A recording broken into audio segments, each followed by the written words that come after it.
A short while ago, I made a video discussing Britain's forgotten racing circuits, and it did rather well. So, I thought we'd take a trip over the ocean to the United States of America. Now, as a European who has only ever experienced the USA through movies and social media, this map pretty much summarises how I perceive the country. Over here is New York and pizza and the Statue of Liberty. On the west coast is California and Hollywood and famous people. Somewhere around here is Texas, and this is all just fields. But enough about my terrible geographical knowledge. America is home to many iconic racetracks, including Daytona, Watkins Glen, Lime Rock Park, Laguna Seca, Road America, and the iconic Indianapolis Motor Speedway. But there are many motorsport venues throughout the country that have simply been forgotten or lost to time, and this is what we're going to be looking at today: America's forgotten racing circuits. We'll start with Tacoma Speedway. Tacoma Speedway began life as a 5-mile-long course which ran on some dirt roads in Tacoma, Washington. It was opened in 1912 by a group of businessmen led by a man called Arthur Pritchard. The track held its first 5 races on the 5th and 6th of July with a winning prize of $25,000, equivalent to around $824,000 today. Theodore Tetzlaff, also known as Terrible Teddy, took victory. However, winning the race wasn't that simple for old Ted. You see, people knew that he was the man to beat, and so somebody kidnapped him and held him for ransom in a brothel. Now that's something you don't get at the F1. Anyways, in 1914 the track was moved from the dirt roads to a 2-mile-long dirt loop in the same area. The following year the track was upgraded from a dirt surface to a wooden plank surface with 18 feet high banked corners. However, unlike many other boarded tracks of the day, Tacoma didn't have a continuous boarded surface. Instead, the wooden boards were spaced apart with concrete filling the gaps, in order to save on resources. This uneven surface contributed to the first driver fatality at Tacoma, occurring in a 250-mile race on the 5th of July 1915. It involved Billy Coal Oil Carlson and his mechanic Paul Franzen.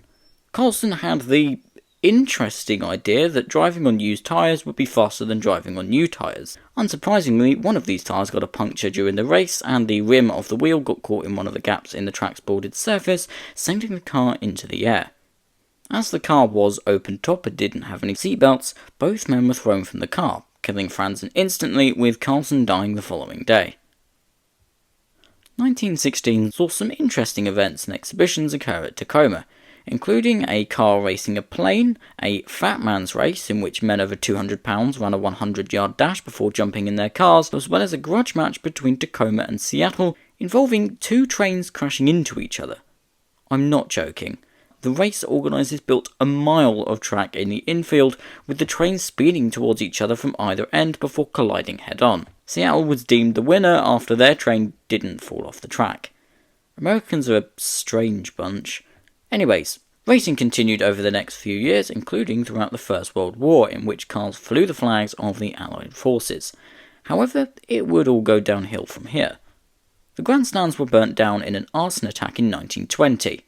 The track was uninsured, but enough money was raised via selling bonds to build all new grandstands plus a bridge to allow for infield parking. Despite these improvements, the track continued to make a loss. Racing would only last another 2 years, with the last event occurring on the 4th of July 1922, won by Jimmy Murphy. Afterwards, many pilots began to use the track's infield as a landing strip, with this later becoming Mueller-Harkins Airport. The airport was seized in 1944 by the US government and was used as a Pacific Naval Advance base during the war. Clover Park Technical College opened in 1962, and they began operating the airfield again as a flight school in 1971. It was used for 30 years before closing down. Despite most of the airfield being built on, some parts do still remain, such as this section of runway. However, there are unfortunately no remnants of Tacoma Speedway. Track number 2 is Flemington Speedway. Flemington Speedway, originally known as Flemington Fair Speedway, was a 4-cornered half-mile dirt oval located in New Jersey, which began life as a horse racing track in the mid-1800s, hosting races during the Hunterdon County Agricultural Fair. It wasn't until 1911 that motorcycles would first race at the track, with the first automobile race occurring 4 years later, promoted and won by Ira Vale. In 1917, the first grandstand of the track was built. Racing occurred every year at the fair until 1941, when the war happened.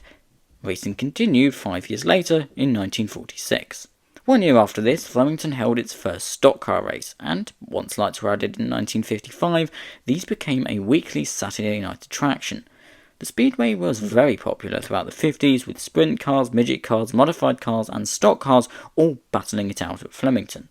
In the off-season between 1966 and 1967, the track was reconfigured into a semi-banked square 5/8 of a mile rectangle, giving the circuit the nickname The Square.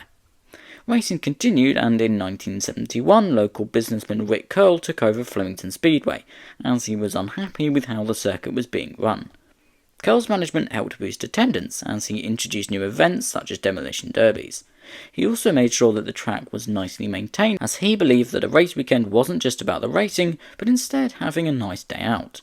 He made sure the grass was neatly cut before each race, as well as providing picnic tables. Paul Curl managed the track throughout the 1970s and 80s until his son Rick Curl took over. Throughout the latter half of the 80s, Flemington started to receive complaints from local residents and businesses due to the dust from its dirt surface. This, combined with new Environmental Protection Agency standards, meant that the track had to be paved in 1990. This new asphalt surface meant that speeds increased dramatically, and unfortunately, so did accidents. In 1991, future NASCAR team owner Ray Evernham crashed during a modified race, leaving him with a damaged brainstem. This led to officials implementing foam blocks around the edge of the track, meaning drivers could now survive crashes up to 140 miles per hour with no serious injuries. Also in 1991, Flemington began hosting the NASCAR Whelen Modified Tour. However, this wasn't the only NASCAR series it would host, as in 1995 it hosted NASCAR's brand new series, the Super Trucks, or Craftsman Truck Series as it later became known. The 1995 Stevens Beal / Genuine Car Parts 150 was won by Ron Hornaday Jr. driving a Chevrolet. The Whelen Modified Tour and Craftsman Truck Series raced at Flemington until 1998. Now, despite the increased coverage from the NASCAR series, Flemington had been losing money ever since it was paved. The fair ceased annual operation in 1999, and the track closed in 2000 after 85 years of operation. A fire broke out in 2002 after vandals broke in, and the site of Flemington was then sold to developers in 2005, who promptly demolished the entire thing and built a Lowe's hardware store on it. The only remnant of Flemington Speedway is a small wooden building, which was used as a schoolhouse from 1854 to 1949, but after that I believe it was used as either an office or a museum for the Speedway. Flemington may be gone forever, but it certainly lives on in the minds of those who stood trackside. The third and final track we'll be discussing is Langhorne Speedway. Located in Philadelphia, Langhorne Speedway was built in 1926 by the National Motor Racing Association, or NMRA. It was a mile-long dirt oval, but unlike other ovals, it was one continuous corner. Originally known as the Philadelphia Speedway, it was due to open on the 31st of May, but this was postponed to the 12th of June due to rain. The first event was a 24-car 50-lap race won by Freddie Winnet in a 1920 Duesenberg Straight 8. Philadelphia became known as one of the fastest tracks around, and when there is speed, there is danger, as just a few months after opening, it claimed its first life when Lou Fink passed away after an accident. It wasn't just the speed of the track that was dangerous, as the surface itself was less than ideal. There were rocks, potholes, and lots of dust. The worst section was Turn 2, known as Puke Hollow, as due to the massive amounts of potholes, drivers often felt rather queasy. The National Motor Racing Association continued to operate Langhorne Speedway, as it became known in 1927, however, towards the end of the 20s it began to struggle. A mix of poor attendance and management disputes drove Langhorne to near bankruptcy until Ralph "Pappy" Hankinson took over in 1930. Hankinson set about solving the circuit's rather large dust problem by digging up the track and covering it with 30,000 gallons of used motor oil. This apparently solved the dust issues but made the surface rather slippery. Hankinson also brought in 100-lap American Automobile Association Championship races, and in 1940, Langhorne hosted one of the first stock car races in the northeastern US. It was won by Roy Hall of Atlanta, Georgia. Langhorne went on to host the NASCAR Grand National Series between 1949 and 1957. In 1941, Ralph Hankinson had a falling out with the American Automobile Association, and the track was sold to stuntman Earl Lucky Teeter. Teeter didn't own the track for long, however, as he was killed on the 5th of July 1942 after attempting to jump a rocket car at the Indiana State Fairgrounds. A few weeks later, motor racing stopped in America due to the Big War, so Langhorne sat unused for 4 years, until 1946, when it reopened under the ownership of John Babcock, with the first race occurring on the 30th of June. In 1950, a new quarter-mile oval using part of the back straight was opened, named Yellow Jacket Speedway, after an earlier circuit in Philadelphia. A year later, the track was sold again to Irv Fried and Al Gerber. Most normal American names. Fried and Gerber added a 1/8 of a mile drag strip which began operating in the late 50s.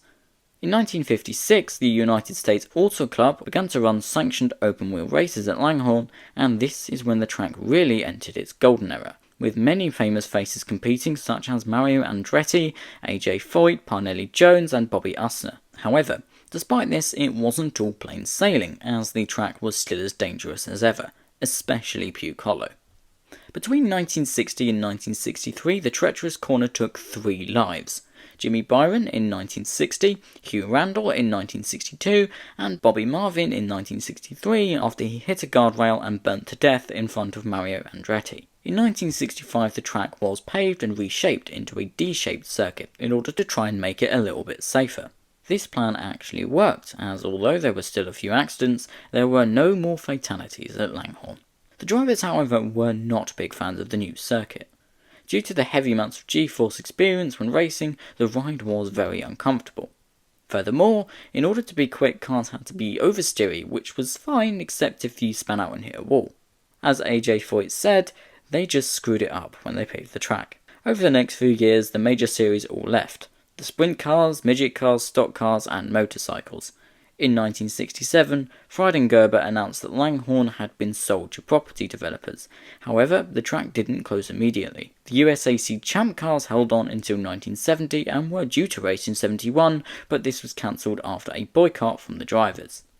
The final race at Langhorne occurred on the 17th of October 1971. Roger Treichler of New York took victory in the last Langhorne National Open modified race. Afterwards, the track was demolished and an industrial park was built on the site of the pits and grandstand, with a small forest enveloping the backstretch and infield. Some earthworks do remain, however, but this is all that is left of Langhorne Speedway. The only sign there is a racetrack there is this blue plaque outside a Fred Beans Ford dealership. By the way, I think Fred Beans might be my favourite name I have ever come across while writing a video. Man's name is literally Mr. Beans.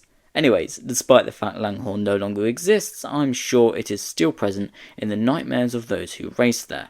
In the end, 27 people died at the track, 18 drivers, 5 motorbike riders, 3 spectators, and 1 flagman. Anyway, that is it from me today. If you did enjoy, please do go down below, leave a like, maybe even subscribe. Also follow my Twitter @AutoAdmiration, and I do hope to see you next time. Goodbye.